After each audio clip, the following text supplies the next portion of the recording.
This is the Automotive Repair Podcast Network. Welcome, everyone, to yet another episode of Diagnosing the Aftermarket A to Z. I'm Matt Fanslow, and... What? Over? Did you say over? Nothing's over until we decide it is. Was it over when the Germans bombed Pearl Harbor? Hell no. It ain't over now, because when the going gets tough, the tough get going. That and more after a word from our sponsors, Autel, Pico Technology, and Independent Wrench Jobs.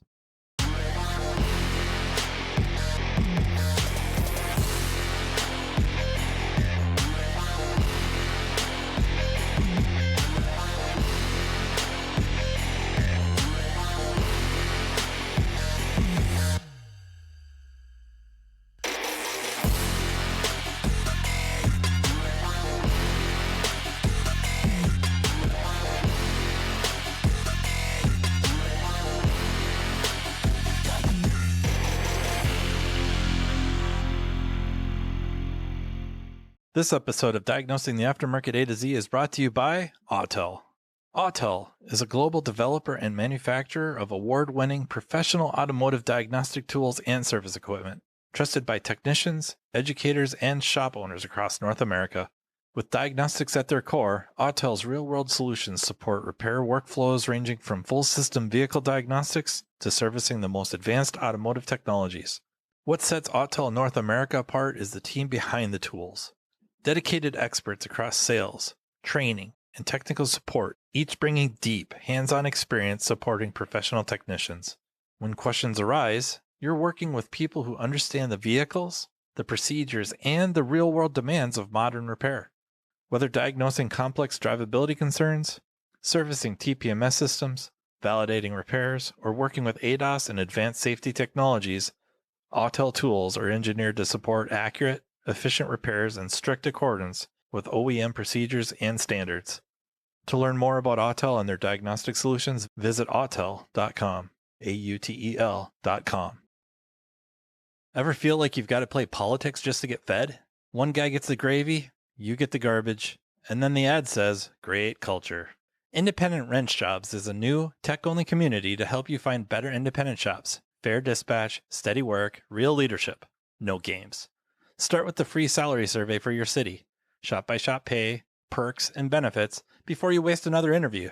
And if you're applying now, use Autotech Resume Pro to generate a resume and shop-specific cover letter in about 2 minutes. Built by Technician Find, serving the industry since 2017. Join free at independentwrenchjobs.com. Today's episode, I guess, inspired a little bit by a friend of my wife and mine, a friend of ours. And that's not like a mafia reference. That we met, it's really not that long ago, a couple years ago. My wife had worked with her on again, off again significant other, the father of her 3 kids. And he was in the substance use world, working also as a kind of a counselor. Unfortunately, he relapsed. If you've listened to many of the episodes about substance use disorder or addiction, I say something and it's rough. It's rough to say because you can unwittingly license people and it sucks. Unfortunately, it's true. Nobody wants to go through a recovery. Nobody wants to live in recovery and work programs and relapse. It's just hard to really talk about relapse realistically without feeling like you're enabling somebody an out. But there's some truths that have to be dealt with. One is, if you relapse, you're not starting over from square one. That's a joke. That's the worst thing I've ever heard in my life. Like falling off the wagon, now you're starting all over. If you were in recovery for a day, you were in recovery for a day. That day isn't gone. If you are in recovery for a few months, for a few years, whatever, all that work, all of that does not just evaporate. So that's one thing. You're not starting over. Another harsh truth is with some of the substances being used, depending on what that is, and I think you can all kind of get there, relapse can be deadly. Part of it is what's in the stuff nowadays, particularly fentanyl. The other thing is just if you've been using for some time, you develop quite the resistance, if you will. And there are many examples of people who've been using certain substances, maybe opioids we'll pick on, where their daily intake, or not even daily, just some of the doses they're taking are enough to kill large animals. And that's not kidding. And I don't know if it's necessarily something anyone feels good about. I think it's a lot of times they're not even looking to get high, if you will. They're just looking to feel normal. Imagine that. So finally, you've had enough. You go into recovery and usually start working your program, all that, and time goes by. We don't have to come up with this scenario, but it gets to the point where, for whatever reason, you've arrived at a situation where you're now going to use again. I don't know how aware and maybe even cognizant you will be when you're in that situation, but if you are, and I cannot urge you enough to try not to use every resource you can not to. But if you do, and you can be aware, just don't go back to the same dose you were using the last time you used. Use a fraction of it. You see what I mean? Like, that's rough to say that, but people are dying because, one, the stuff they're getting is dosed with usually fentanyl. And then the other thing is that you go back to what you know, and unfortunately, now it's an overdose. And that's what happened to this gentleman. The real unfortunate part is he had twins with this friend of ours and a daughter that's a very similar age to our youngest. And after it happened, honestly, even before it happened, my wife was kind of reaching out to him and her to just try to hang out a little bit. And, because the kids at the same age, we didn't have babies like that, but we're all in the kind of the similar age group, stuff like that. And he unfortunately overdoses and passes away, leaving her with 3 kids, 2 newborn twins. And my wife reached out to her. I don't know, it just kind of started out a little bit of hanging out, a little bit of babysitting, and now it's a full-blown friendship. The reason I bring this all up, the reason this is, in my mind, episode worthy is she's a single mom. And don't get me wrong, I don't think she's all alone. I think she has a lot of help, but I think she's overwhelmed. Who wouldn't be, right? I mean, come on. But she's a full-time job and kids to raise, especially 2 little ones with at least no consistent daily, nightly help with them, taking care of them. They're now, toddlers. It's a lot. They're active. When they're not your kids, they're great. They're fun. But for her, yeah, it's hard, right? And it sounds like I'm delaying here or beating around the bush, and maybe I am, but it's not on purpose. She really rejects being called strong because in her mind, she's drowning or feels like she's drowning. This could go down a different road, different discussion, but I guess I really don't want to.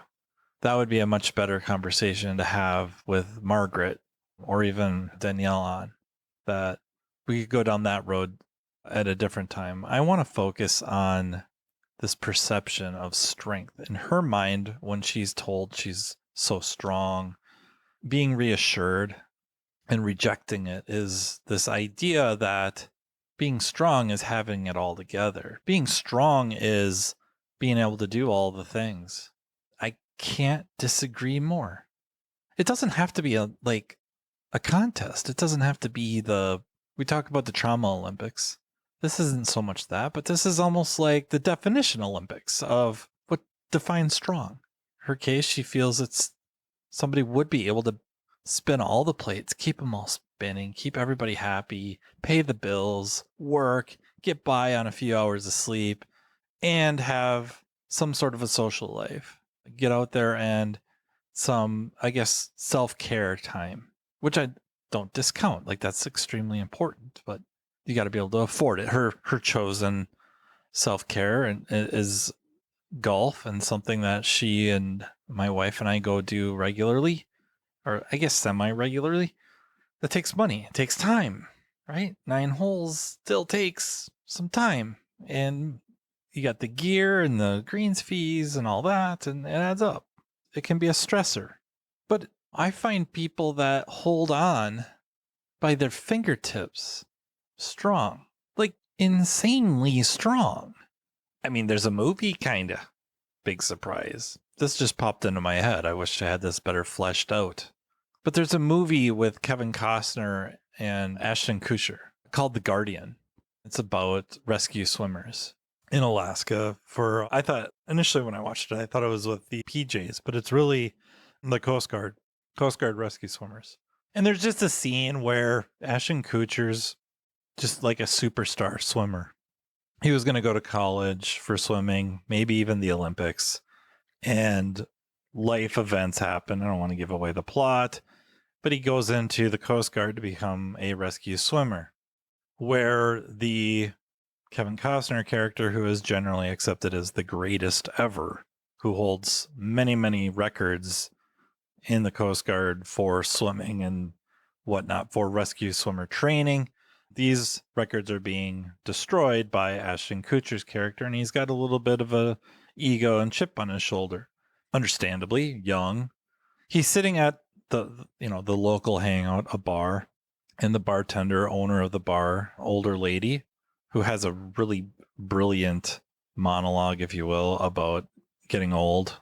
And I highly recommend watching the movie, if only for that. And this part where she's kind of, you want to talk like impressive feats? Here, I have one. And during a rescue, Kevin Costner's character is pulling somebody out of the water up into the helicopter. Electric winch gives out. And he's left dangling, holding on by hand. One hand holding the other hand or two hands of a sailor or somebody, survivor. And it's a long trip back to base. He holds on the whole time and does damage to his hands, his fingers, tendons, all torn up, all wrecked.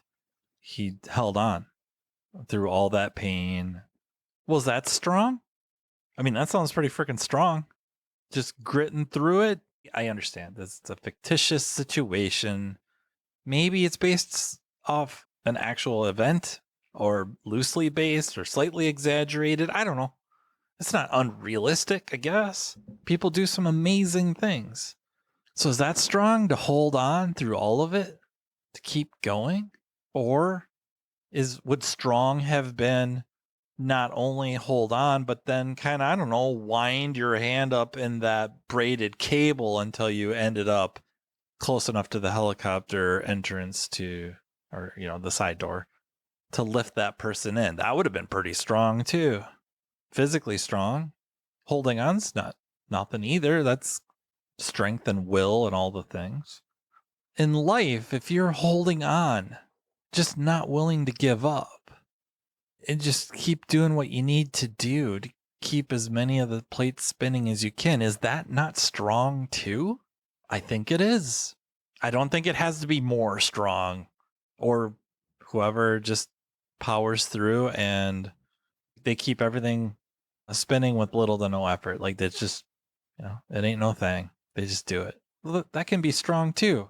If we're thinking about the shop, and your shop is whatever, just for whatever reason, suffering. It's not doing well. The economy shift, the big splurge or bump we all got from COVID's pretty much long gone.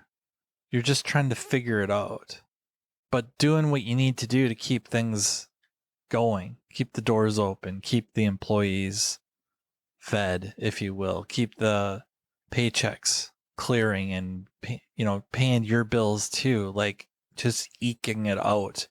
Well, that's pretty darn strong. It isn't just strong to, through, all the conditions, just continually finding a way to be successful. That's not nothing either, but eking it out and holding on long enough to figure out what needs to be done. That's pretty badass. Or I think this is kind of implied in a few episodes, but a very recent episode I did with Carm at Vision under the Remarkable Results Radio banner or podcast. Asking for help is not a weakness.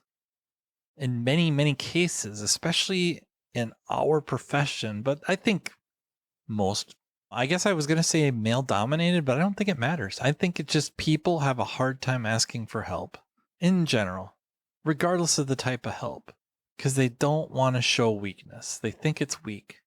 And yet, how much strength do you have to demonstrate? What do you have to do to finally be able to, in good conscience, ask for help? And I guess I don't want to say in good conscience, like, now you deserve help. You've reached a point where now you're okay asking for it. You probably should have long before, right? I think that's the argument, is you should have been able to ask sooner. Shoulds, I suppose, pretty judgy. But again, it's this perception of asking for help is a weakness. And I'm not talking about people that ask for help on every freaking car they drive in, on every social media group, or call tech support, like barely get the car through the door and on the hoist, and they're already calling like, oh, what do you think is wrong with this? That's not what I'm talking about. I'm talking about, real help, not abusing it, but you legitimately need help, recognizing it, and then asking for it. That is a lot of strength. There's a lot of strength involved with that.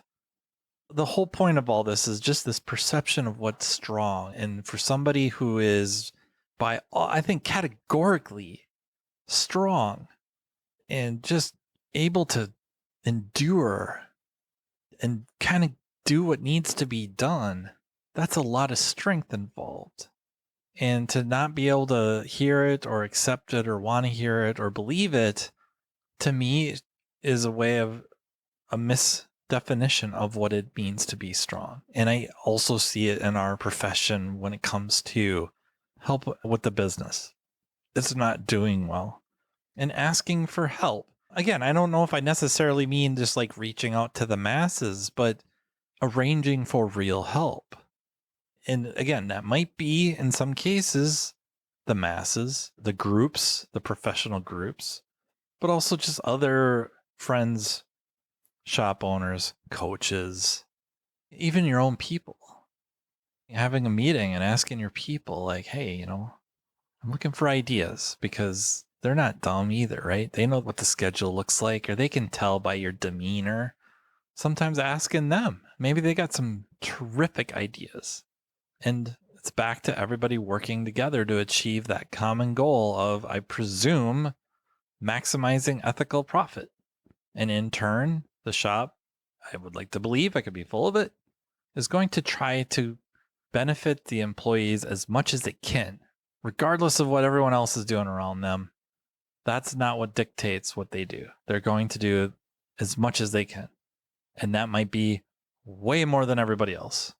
And then now you're setting, kind of start helping to set the market in a very good way.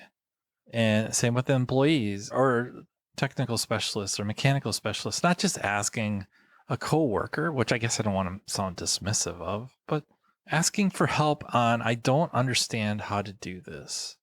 And that help might be getting coached through the repair, but maybe more importantly, coached on where to go get the resources, where to go to get the skills, where to go to get the knowledge, and then following through and getting it. And maybe that's going to a class. Maybe that's going to an instructor-led class. Maybe that's going to some virtual classes. Maybe that's some subscriptions, right? Our sponsors, all three of them, have content out there. Very, very useful content. Autel has their own channel, or multiple channels, to be quite honest. Pico Technology has multiple channels with tons of information in the software itself. And Independent Wrench Jobs has a growing amount of resources, information. And there's so much more, like Remarkable Results or the Automotive Repair Podcast Network. That site has an unbelievable amount of information on it. So reaching out for help, I suppose it's that adage, right? You want to learn you want somebody to toss you a fish, or do you want them to show you how to fish? Or tell you where to go get a nice pole, where to go get bait, maybe some advice on hooks or lures, and then maybe a good guide or where you would get some instruction on where to fish, where you get the information to know where to fish, when to fish, how to fish.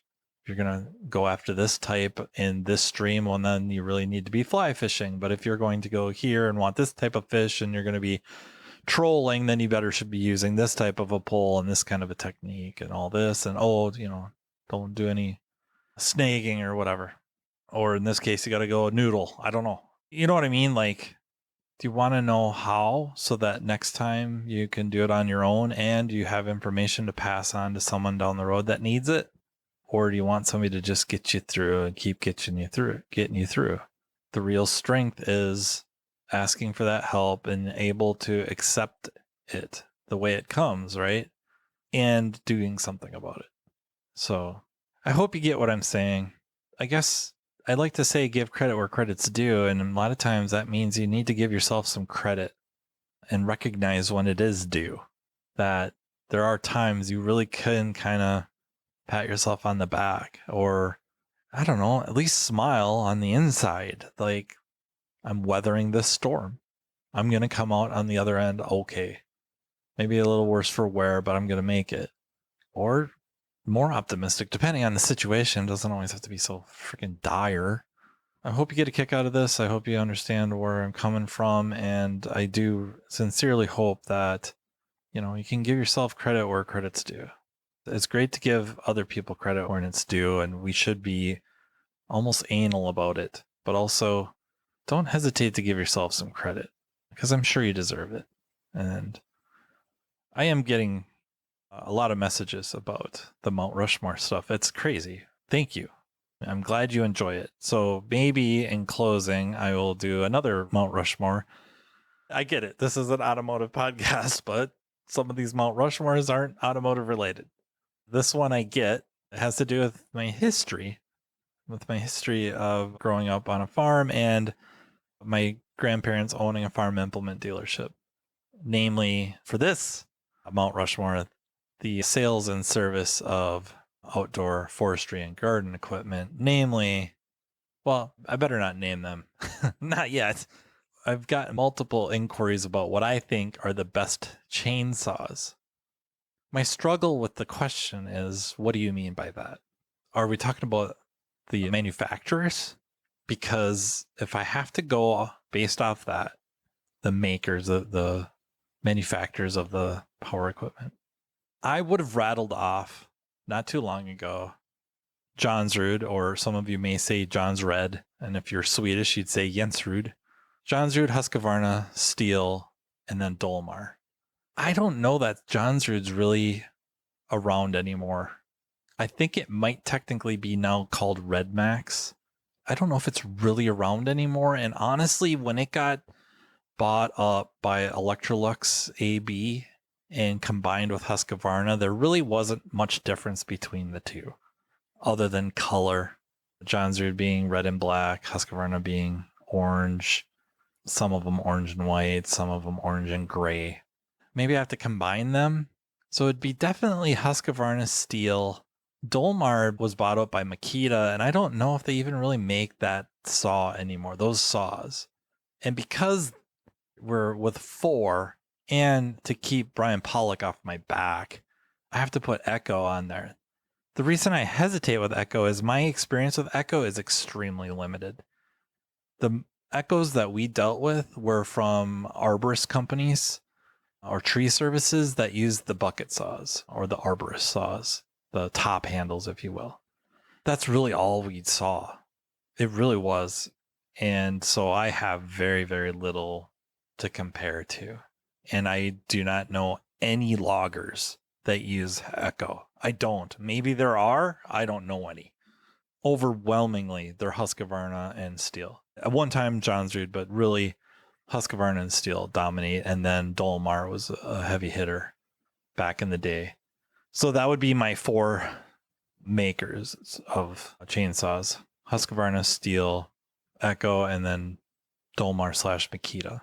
unless I find out otherwise that Makita and Dolmar, I know Dolmar's bought out, but if Makita's really not making anything, I don't know who I would have as my backup. I don't think Olympic is around anymore. They were a big time saw back in the day. We'll have to go with those. And then with the chainsaw models, that's really rough because how do you compare? What are we going to be doing with them? I have a very, very weak spot for the Johns. So if we're doing a Rushmore of chainsaws, it's very difficult for me not to go with the Johnsrud 2051. It was the first turbo. Husqvarna calls it air injection, where they're pulling the fresh air through the recoil housing through a tube off the flywheel. So the flywheel kind of acts a little bit like a supercharger. Not a lot. They're not running 5 psi of boost, but it does pressurize the air filter housing area. So that is somewhat sealed. Not super tight. Again, it's not a big boost. But if you run them with the air cleaners off or the air cleaner housing off, they run different. There is a small amount of boost, and the tube kind of hugs the flywheel. Idea being that the centrifugal force, if you will, inertia, if we want to be, technically accurate, will result in the dirt being thrown or debris in the air being thrown kind of away from the flywheel. So the tube really only pulls in or gets fresh, cleaner air pushed into it. And therefore, the air filter air cleaner stays cleaner much longer. In many cases, loggers would have to clean air filters every time they sharpen or fueled up, sharpen chains or replace the chain. A lot of them would go all day and not have to touch the air filter. So it made a big difference.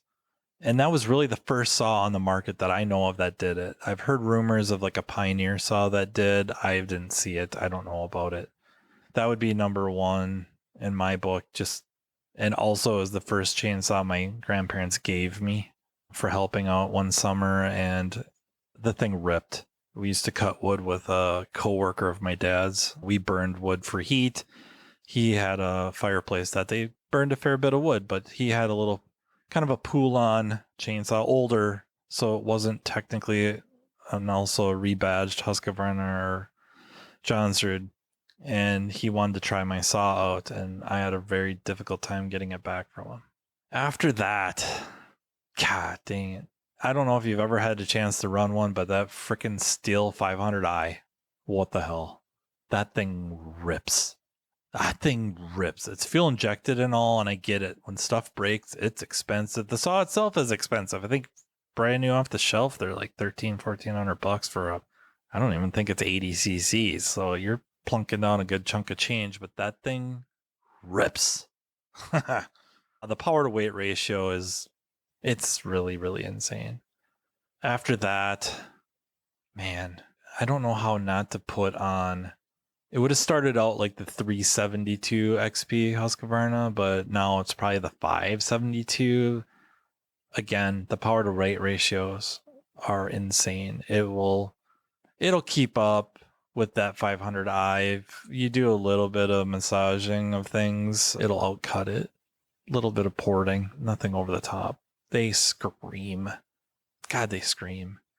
And then after that, I mean, one of the mainstays of most loggers, it's the 066, 660, 661 steel. Power to weight for a pretty large saw is as good as anything. They were just a heck of a saw. They still are. That would be my Rushmore, and I could change it. It's hurting my feelings not mentioning like the Husqvarna 65 because everybody had one. You know what I mean? Like, they're a little bit before my time. There's so many out in circulation, and they were just so robust. And, by today's standards, they cut slow and they're heavy, and the anti-vibe isn't so great, but they served a large segment of chainsaw users very well for a long time. It also hurts my feelings not to put like the Johnsrud 601 on there, because that was probably the real introduction of Johnsrud into the US market. Before that, the heavy hitters were like Homelight and probably Mac, McCullough. They were probably the heavy hitters back then. Pioneer. The 601 is probably what really got them rolling in the United States, especially the Midwest. I don't know how popular Johnsrud was outside of the Midwest, to be quite honest. And still, I mean, the 028 was very popular. So was the 032. That was really, really popular. I know some people out there really want me to say 3120 XP and 880 or 088. They are monstrous, monstrous saws. I don't know anyone that ever really used them out in the woods. They're usually using them for the portable sawmills or setting up a sawmill. That's where they would use them. I don't know too many that were actually out there in the woods with one. Usually they're trying to use the smallest saw that can get it done. That's why the 660 was so popular. That's why the 500i is so popular. That's why the 372 was so popular and the 572. So yeah, that's what I'm going to go with. And you ask me tomorrow or really in about 15 minutes, I'll probably change them. Such is life. So anyways, I hope you got a kick out of that. If you have more ideas for Rushmores, please don't hesitate to shoot me an email at mattvanzelpodcast@gmail.com or shoot me a message on Facebook Messenger. And yeah, let me thank my sponsors, Pico Technology, Autel, and Independent Wrench Jobs. Thank you so much for making this possible. And thank you to the Automotive Repair Podcast Network. And until next time, take care.